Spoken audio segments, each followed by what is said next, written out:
how do we recognize those teachers that you might call fraudulent from the real ones? It's so difficult because they all seem to be able to inspire us in certain ways and give us experiences. How do we know who is teaching something that's true and who is being deceptive? First and foremost thing is, anybody who lives on your earnings is not a guru. A guru will never live on the earnings of his disciple. But here there are people who have built palaces, bought aircrafts and cars and this. I mean, this is something one should understand. It's so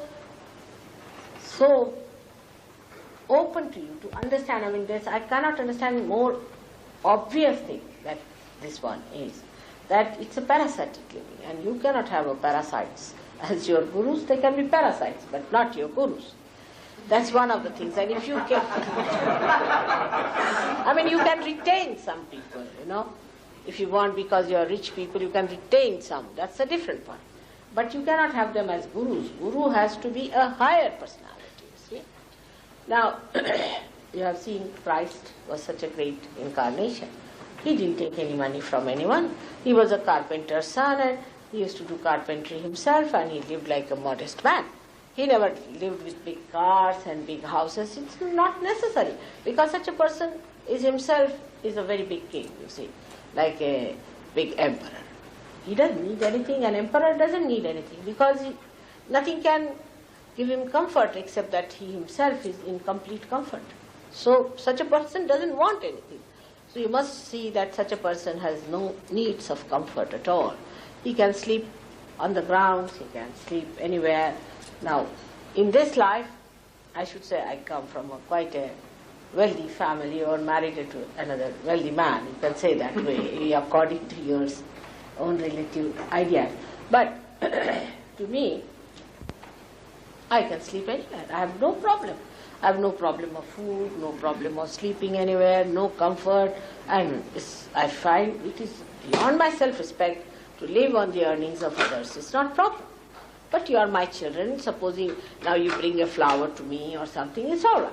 But I can't have a palace out of your money and all this. It's absurd, absolutely absurd. So this is one thing one should know, that it pampers our ego, that we can purchase our guru. We can purchase our self-realization. You see, this is a very subtle pampering, and that's how people accept. You see, they don't want to accept a person who says you cannot offer anything, it's too much for them.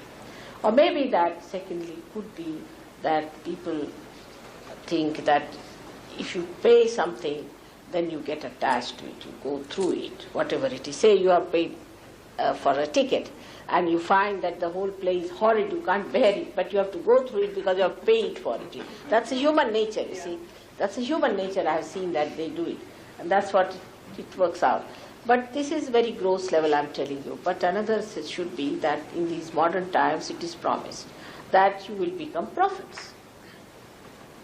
You have to become prophets.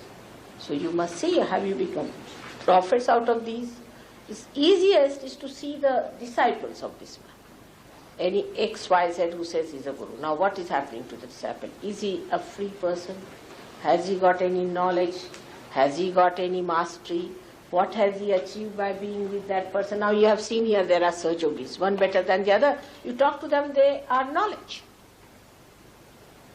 Some of them have met me only for, say, 8 days or so, they have become knowledge.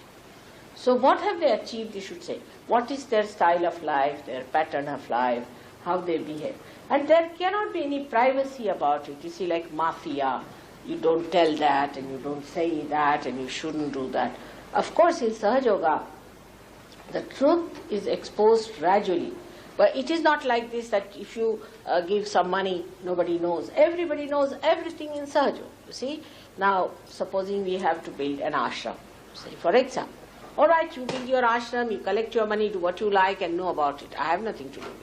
Also, among yourself, you should know how you got the money, how you spent it, what is the expense and all that. Because ashram, you can pay for, but not for your realization. And this is one thing. It's very important that what you get out of it is important. That you should become a prophet. Have you become a prophet?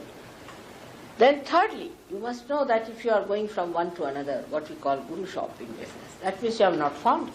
Otherwise you would just settle down.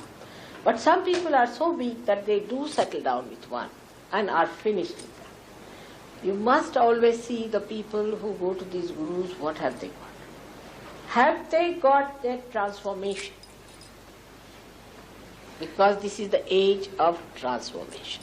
Mataji, what about teachers or gurus who produce miracles? You go to a guru who will materialize something out of the air and say this is divine. This is all jugglery. It's all jugglery.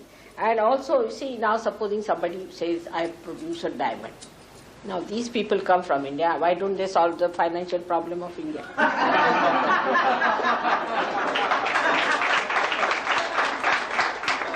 Secondly, you see, at every point they can be challenged. You should say that, then all right.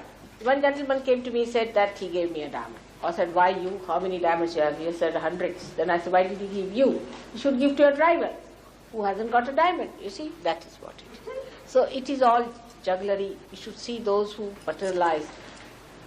What have they given you? They have to give you something eternal. If they talk about God, God is not going to give you diamond. Which God has given diamonds to people? Have you heard of anyone giving diamonds? No. So you should ask for something which is the highest, which is the supremost.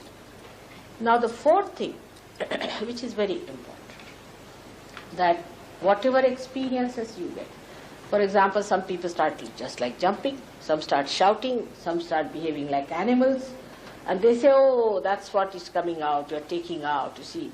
They feel very bad, they get horrible diseases, they get into troubles, and they get into pains, and all sorts of things, and contortions. They say, now your subconscious is coming out. Nothing has to be brought out. That's one thing you must know. The subconscious, as I told you, is on the left-hand side, and the supraconscious on the right-hand side. What you have to do is to ascend in the center and come up. Above your head is the superconsciousness. And when you become that, then you develop collective consciousness. So those who want you to become like frogs, again, you must know that you are not going to become frogs anymore.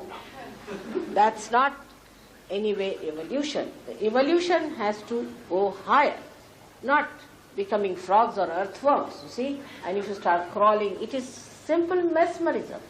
Anybody mesmerizes can do these tricks, you see. It's simple mesmerism. And then to believe that now you are surrendered and all that is all nonsense, you see. It has no meaning to realization. In realization, you just become the master. You become the master of it. There are many people in this country who came and lured you by their talks also, talking big about Brahma, Atma Tattva, this, that and everything. That is not the way you can, that is what is just the pendulum moving from Christian sermon to Hindu sermon, and from Hindu sermon to Islamic sermon, from there to the rabbi sermon. It goes on like that, you see. That's not the way. You have to rise higher within yourself. And that's why those who lecture about these things are really sometimes can be very, very dangerous. And so many have died of cancer, this, that. I don't know what to say, that people who go to these people get into very bad troubles and suffer so much. And then on top of that, when all this happens, they say, you must suffer. That's a very good excuse, you must suffer. You must pay to suffer. Pay money to suffer. And then people go on suffering. Now one thing I have to tell you, that Christ has suffered for us. We don't have to suffer anymore. Those who deny suffering will have to go for suffering. All right, have it. But He suffered for us. There is no need for us to suffer anymore. When He is awakened within us, He takes away all that is our ego, means our karmas, our superego, that is our conditioning, completely removed, and you become one with the divine. There is no need for anybody to suffer. And this idea of suffering is all nonsensical. You should not suffer at all. Good.